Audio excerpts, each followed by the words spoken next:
Hey guys, welcome back to An Unfair Advantage. I'm Chad, and we're going to cover session 4 today. We're talking about 2 chapters. Chapter 7, a fun chapter called The Captain of the Titanic, and chapter 11, we're going to jump forward to chapter 11 and doing Who's in Your Corner. The session title is Who's Got Your Back? ? Who's got your back? So again, I think you know most of the guys here if you've been following along, but we have if you notice, an extra person. Looks like Jamie could take his hat off. My twin. The twins, right? They're twins, but not from the same mom. So, but this is Pastor Ron Merrill, a good friend of mine, and actually a pastor of my Kathy and my church here in Prescott, Arizona, the Heights Church. And so Pastor Ron's going to join us. I'm super excited about it. He has a pretty incredible background outside of pastoring, and just one a really gifted communicator. And so we're pumped to have him here, especially on this first chapter we're going to talk about, which is the Captain of the Titanic. And I want to talk a little bit about why I wrote this chapter. If you've been reading the book, as you should be, if you're doing a study, the chapters are pretty heavy, pretty deep in some parts, and I wanted to just give a chapter that lightened it up. In this book, it's kind of a reflection of life. We have times in our life where we go through long, dark periods or very serious periods, especially when we're coming out of trials and trauma and trying to do this thing that we're talking about in the study to align our lives with the lives we were created to be. Very hard work. And so there's moments that we need to pause and just lighten up and have a laugh. And for me, the Captain of the Titanic was that in Afghanistan. We're doing a serious mission, and my friend Dano crashes into an iceberg in the middle of the Afghan desert, hits the Titanic, and man, it was a serious moment, but we just got such laughter of it. And I think, how could someone laugh at something so serious in a moment like that? But it was because of the bond and relationship that we had that we could laugh at that. We could laugh at him despite the fact that he almost just died. And it's so amazing to have friendships like that and have moments like that in life. And I want you guys to just maybe chime in and talk about some of that in your own lives.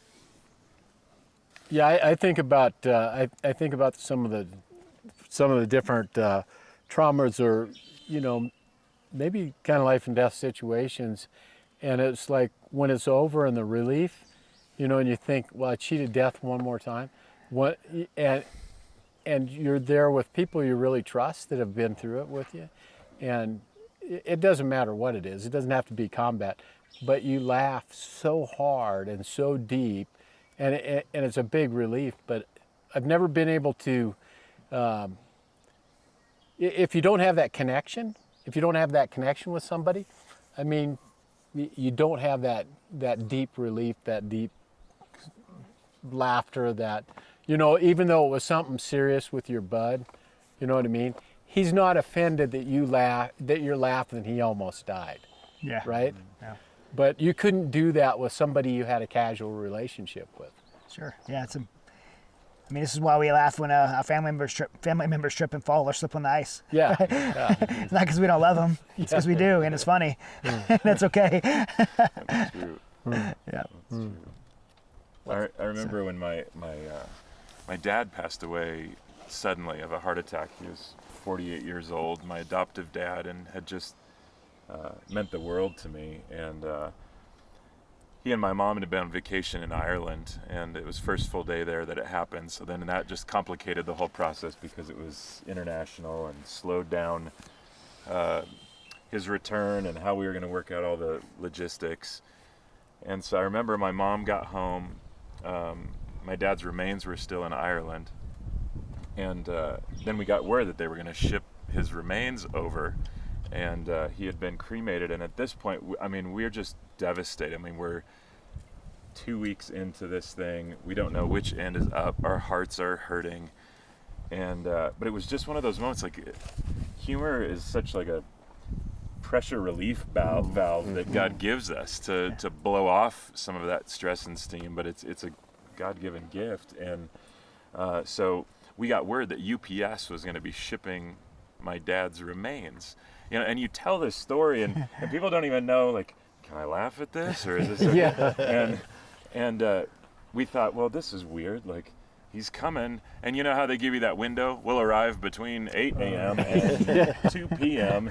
And so you can't even leave, you can't move, and 1:58 comes around the clock, and he's still not arrived.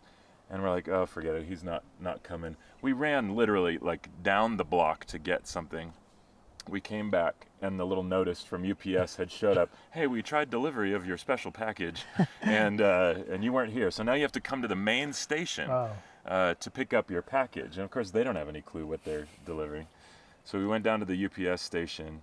My mom and I walk in, and God just gives us that ability to start. It's striking every funny bone in our body, and it was one of the, like, we even knew my dad would think it was funny, and so we walk up and we hand the ticket over to some kid behind the counter, and he disappears in the back to go find our package, and he comes out, and the box looked like it had been dropped from 30,000 feet and then run over by a tank, and it's trashed, and of course he has no clue what's inside. And he's grabbing this thing and he's going, man, this is heavy. What's in here? And he's shaking it. And we just lost it. Not in anger, not even in sadness, but it was so funny. I mean, the reality was, especially for my dad, he was with the Lord. He was better off than any of us. Right. And seeing that eternal, kind of perspective helped us kind of navigate the moment. But in that, just seeing, man, God, thank you for those moments, even in the like tragic or sad, to give us the gift of humor, to be able to laugh. It was. I gotta ask awesome. you. I gotta ask you. Yeah. Did you tell the kid? No, Like, this is my I dad. couldn't bring myself to. Oh, man, I would have had to. I've regretted it ever since. I got a story that similar to yours, but mine's in training. Okay. Is that okay to tell? Yeah. Yeah. So there was a time that I was in training detachment for mobility in NSW, and For NSW is the SEAL teams. yeah. Naval Special Warfare. yeah, SEAL and so I was one of the instructors, and we were supposed to monitor the platoons as they were leaving on their Humvees at night, with nods. Everything's dark, blacked out, and as my buddy and I, we're in our vehicle, and it's an H2, and it's redone, uplifted for that environment, and it's a Hummer, and he says, and I'm driving with nods, lights out, and he says, hey, do you think we should turn our lights on? Because there's my crew behind me with their lights on. Everything in front of me is dark. And I said, you know what? No, we should be fine, because we're doing about 15 miles an hour. As I'm watching the platoons leave, everything's dark and everything's going good. And then literally 15 miles an hour, and all of a sudden we hit this thing and it goes doo-doo, like this. The vehicle goes go up in the air and come back down. He bounces off the ceiling and he's like, what's that, man? Well, and then we get out and I go to the front and there's just a little nick on the bumper. And I go to the back, just a little nick on the bumper. I'm like, Wow. what happened? And I look behind me and there's a boulder. This boulder's no kidding, it's like this high on this Hummer. We just hit the skid plate, we bounced over it, and I'm like, that's so weird. And so we start going back home it takes like 45 minutes to get there. And as it goes from off-road to pavement to off-road to pavement. So when I get to pavement, I have to go into 4x2 because I was in 4x4. But when I get back to off-road, it doesn't go into 4x4. So I have to stay in 4x2. We get back to the camp. And as I roll into the garage, lights are on, and I look underneath, the drive shaft is scarred for like a foot. We drove that thing all the way back, and then my warrant comes up, and he's like really angry right now, because that H2 is not good within the community. They don't like that we have it, and now we have to pay for what's going on. And he comes up to both of us. He goes, I heard that you guys messed this H2 up. And immediately he goes, well, I didn't do it. And he starts pointing at me. I'm like, come on, man, are you serious? And, it's just a story that, we have laughter, him and I, and we love each other. But it's one of those instances, like, who are you going to count on when things really, man, we can at least make something up. But I was willing to, to say that I did it. He's definitely saved me on a few occasions, though. He made up for it. Yeah, you made up for it. Well, this is really transition in the chapter 11 is who's in your corner, Mm-hmm. and it's kind of a long chapter because there's really 3 segments to it. I really I talk about fighting. The chapter starts off me talking about winning the Legacy FC World Title belt and fighting. And when I fought in MMA, everyone wants to be, when you're fighting in a professional fight, and especially if it's to be televised, everyone wants to be in your corner because they want to be on TV and wave, hi, mom. But I always was very selective of who I picked to be in my corner, and it wasn't always my best friends. It was the right people, the right striking coach based on my opponent, the right my wrestling coach to help me with my strategy, because my base was always around my strategy, and it always had to do with my opponent, what I was facing, the fight I was facing, and putting the right guys in my corner.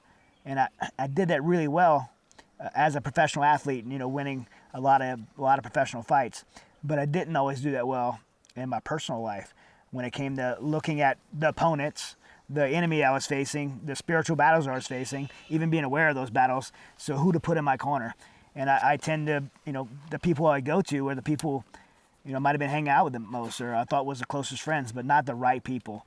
And so I really have, as a athlete, having transitioned from, doing those professional fights to now understanding the most important fight that I'm in my life is the fight to be the man that God created me to be a husband and father, and to step into God's will and do the things that He's created me to do. That fight is the fight that I definitely have to have the right people in my corner.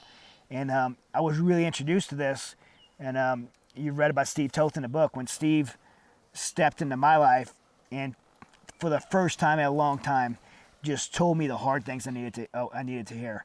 He didn't sugarcoat anything. He told me, if I, basically to the thing of Mighty Oaks, if what you're doing isn't working, why not try something different? He said, hey, if this plan you have to fix your life doesn't have anything to do with your relationship with God, I'm not going to let you waste my time, and I'm not going to waste yours. And man, it was the right thing I needed to hear, but it was also something about this man who I didn't even know standing up to me, because I was pretty much manipulating everyone in my life at that time, including my wife and my children and even my friends. And I wasn't a very good person and a very good friend, because I was just controlling people. But to have this man stand up to me and tell me something that wasn't the popular thing to say, and it really showed me that it really gravitated me towards him. I'm like, this is who I need to be listening to right now. Not the guys that are helping me justify my behaviors. Not the guys that are telling me that me and my wife got married when we were young, so maybe you guys just grew apart. And Christian people telling me God's gonna bring you a different wife later on when all this is over. I needed this guy that was gonna tell me the hard things. And through the years since then, I've really learned to select the people I'm closest to carefully, and lean on people that are gonna tell me those difficult things. And I look at Steve as kind of like a model for how I measure friends. I think it's important too when you're doing that, when you're in that position, and you're looking for those friends, and you're in that position of I'm truly trying to change my heart. That authenticity, that raw authenticity, is something that's appealing. You're gonna gravitate towards that, and you should.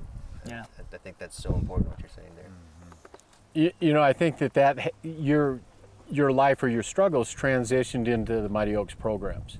And we see through the series of classes, we see these guys at the first of the week, and we can watch them in the classes physically get ticked off, depending on what the subject is, and really, we tell them at the first of the week, we're not here to hug you, we're here to poke you, and plan on being poked. But that's really the foundation of what we do, is we tell them not what they want to hear or what they've heard all their life that hasn't worked. We're here to tell them what God says. And it's never what Bill or Jamie or Chad or Luis say. This is what God says. And the importance of putting the importance on what God says really will cause a fight to rise in some of these guys' lives. But they don't want to fight against God. Well, God's word can be convicting, it can be challenging, but it also can inspire you to, I want that, and I want to align my life to that, because you start seeing instructors like you guys, and Luis, and seeing what God's done in your life. And as a student at a veteran at Mighty Oaks, and your life's upside down, you go to this place and you're like, man, this guy struggled with the same things I struggle with, and look where he is now. Robert Cale says it best. He's in the legacy class at the Mighty Oaks program, and he hears Jeremy say these amazing things in that legacy class about salvation. And he said, while Jeremy's talking, he thinks, if I could just have 10 seconds of the peace that guy has, I would never let it go the rest of my life. And he hasn't, because that night he gave his life to Christ, and he hasn't let it go, and now he's turning around and doing the same thing for others. And it's just incredible to watch it unfold. You know, we talk this corner man and somebody in our corner and choosing our things, and you know, I mean, the best, I'd say the best model I could think of that as a parent. You know, when I see my kids with certain people, you know, as they're growing up, it's like, that's not going to work out well. That's not going to work out well at all. And it doesn't matter how many times you tell them that. Really, you have to come to that conclusion at some point that it's the people I'm putting in my corner that are either, you know, bringing life or death to me. Can I ask Yeah. you guys a question just based on that? Like, are there times where, I mean, obviously, we need to be told the hard things, but is there a time where people can cut at the wrong angle? I mean, they've got the right word, but the manner that they use or whatever isn't. Maybe it's not necessarily inappropriate, but for where you're at in that particular moment, where maybe a still truthful and direct approach, but how much, I guess is what I'm asking, how much does the fact that you know them or trust them, or you know that they care for you or love you, or there's integrity behind it, I mean, or can you just, you know, No, I think shoot this, straight the delivery from what you guys have seen? delivery is so important. If you can't come from a position of compassion and demonstrate that you're giving this message out of love and not out of an intent to harm and be harsh, then I think that makes all the difference in the world. We kind of got a couple of tricks up our sleeve at our programs at Mighty Oaks. One, we're coming to them on a peer-to-peer level, so there's an immediate brotherhood even though we don't know them. And two, the first thing we do when they get there is we give them the most amazing steak they've ever had in their life. And so we kill them with kindness with food. Yeah. We promise them to have some fun activities. And they see the hospitality that's at our program. And that's by intent and by design to think, wow, someone cares enough about me to provide this to me. And that's all kind of part of the system. Now, what's that mean outside of a program like Mighty Oaks? Maybe taking someone a cup of coffee and sitting across from them and telling them, hey, can I speak some truth into your life? Because I'm as an outsider, I'm observing something that you're doing or that that's going on in your life that's maybe hard to hear. Right. But I'm not judging you. I'm trying to give you this direction because I care about you. One thing that I would say that worked for me when I went through in June of 2016 was the moment we started classes, there was transparency and vulnerability from the instructor staff. From the instructor. That's right. Okay. And as someone who's been through what I've been through, and the guys that come through have been through what they've been through, they're done with BS. Got it. They're done with people playing around with. They're done with shifting situational standards that the culture has produced. Right. They want They see the transparency. They see the vulnerability. They say, "This is a no joke. Okay, let's see what we can do with this." I want truth. Yeah. Truth out of that too. That's great. And you know, the thing is the good news is we have the Holy Spirit to guide us. Right. Because I got to tell you, because this is funny.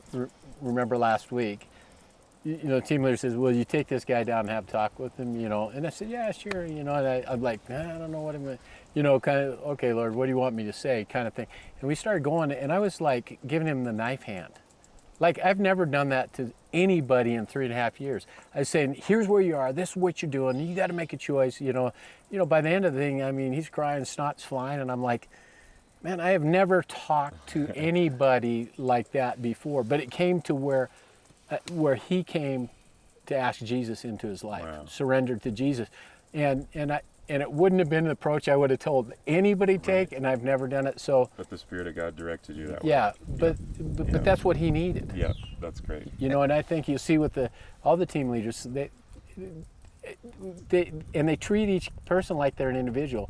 I mean, this isn't like canning up tuna and sending it down the line. No. It's everybody has got, even though the stories might be the same, they're different because they're individual people. Yeah. And that's what I see when you talk about peer to peer, and when Luis says, they're done with somebody. Yeah. They're, that makes I mean, sense. the world will give them, you can find whatever answer you want wherever you want. Yep. You can validate your feelings, That's right.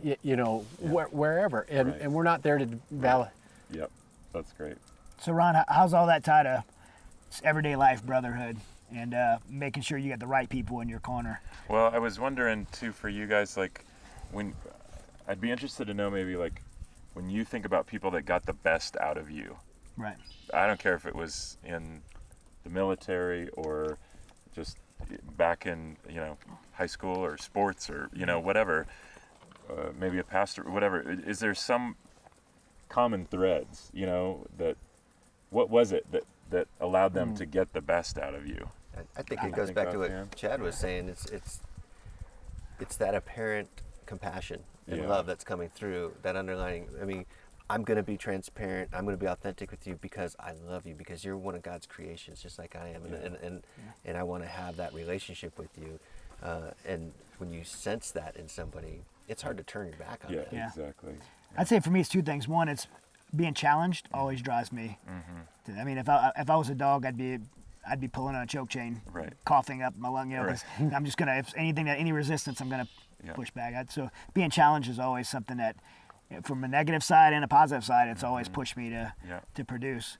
But the other thing is having a respect for someone. If I respect someone, I'll Then you're good to go. I'll run my legs to the nubs for Yeah. that person. Yeah. And so that's just those two things I think always have getting the best out of me. Yeah. I would also say, because Bill always touches this during every program we go up there, these guys are watching and looking for a reason to disqualify what we're doing.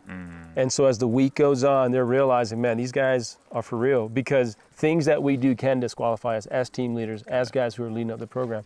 And the unity we have, the amount of prayer that goes into it, the amount of preparation that goes into it, it's all meant to provide truth and instill hope. And these guys see that. Yeah. That's But it's fantastic. something that can carry on into the other facets of your life too. Yeah, we have these amazing programs that were peer related, and we build that into it. But I've been able to take what I've learned there with that authenticity, that transparency, that vulnerability. I mean, putting myself out there with friends I have at church. I mean, I'm just as close with a buddy at church, Reggie, and other guys that I work with, and outside of Mighty Oaks, but it takes someone to take that step. Got it. Here I am. This is me. This is all of me. This is the good, bad, and the Makes ugly. sense. I'm going to put it out there for you. But now I can enjoy those relationships. I think one other thing too, this is me, and it kind of ties to your first chapter, is that they see us taking it out of each other. They see us laughing, that this isn't a life that was meant to be drudgery, but pure joy. Yeah. That goes deeper. And you can a lot of times say really tough things.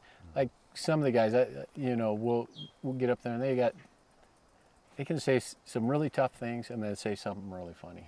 It's like, Yeah. you know what I mean? That's great. I don't know. I think that Well, we're modeling, at the program, we're modeling to them what not just biblical manhood looks like and biblical living looks like, but just how you should interact with each other, and how living should look like in every interaction. I mean, a lot of the guys you see at the end of the week, they're kind of awkward. They're like, okay, I'm making this decision. I'm going to submit to Christ. What is it? I heard one guy, and definitely not picking at the guy, but it was just so funny. The guy, he was so excited. He'd never said grace before, and he raised his hand. He wanted to say grace, and he's like, God, sir, like he just didn't know. But he was, and so they're seeing how to live and how to interact. It's brand new for them. But when you could demonstrate to other people, they're gonna follow. And I think it's an important part of brotherhood to know that someone's always looking to you as an example. Whether you want to be a leader or not, you're going to be a leader. You're either leading someone to the wrong place or to the right place. It's not a choice. You're influencing people around you. And when you're given the responsibility like we've been given at Mighty Oaks, one of the things we need to demonstrate is how to have relationships, how to be in each other's corner. Because when you want people in your corner, well, those people are going to need you in theirs as well. And so you need to really understand, what brotherhood is, what type of people you want in your corner, and how to be that for others as well. And I think it's really important to mention that sometimes we have disagreements, and a team As a staff. Yeah, as a staff, but it's like there's a greater purpose. We've talked this whole time, these sessions, is there's a greater purpose. Yeah. And it doesn't mean there isn't a little friction. contention, It's but just- we come back and join arms and say, we That haven't. goes back to what you were saying earlier with regard to joy. You don't get to that level of laughter and joking around usually until you've really gone deep with Yeah. somebody. And Yeah. same is true probably with being able to speak truth to some extent, you know. But I just feel like there's nothing worse than when people feel like they're alone. Yes. And especially when you guys, the stuff that you guys have seen and the stories that you've heard now through Mighty Oaks and all of that, and to have that sort of traumatic, difficult experiences and then come back and feel so isolated. Yeah. The enemy loves that, I'm sure. And then, so even bigger deal to be able to have somebody in your corner, which is why I loved, like, where you referenced in chapter 11 with David and Jonathan. Just their friendship was so tight, and these godly masculine guys, but they had a real affinity and love for each other that was huge. I couldn't find it. I was grabbing your Bible, Luis, a little bit to try to find the actual reference, but there's a moment in there where I think David's going through something rough, and the wording is something like, Jonathan went to David to go strengthen his hand in God. And I like that wording because it's one thing to strengthen our hand in each other, Right? Yeah. but sometimes the best thing you could ever do for me is not maybe me grab tighter to your hand, but Right. help me find my way to To God. God's hands. Yeah. What I love about those two is they're two like uncommon, like unlikely friends, right? Yeah. They grew up different. One's a shepherd boy, one's a prince. Right. One's named by his father to be king. The other's named by God to Yeah. be king. Yeah. And in their sacrificial relationship, Right. I mean, Jonathan is willing to step down from being king and Yeah. give up everything, including royalty. Yeah. I mean, when he takes off his he takes off his robe, and he takes off his armor, and he takes off his sword, and gives him his bow. He gives like David essentially everything. You know, his robe represented royalty. His sword was to defend himself with. His bow was to hunt with. His armor was to protect himself with. He gave David everything, including willing to be king That's huge. for him.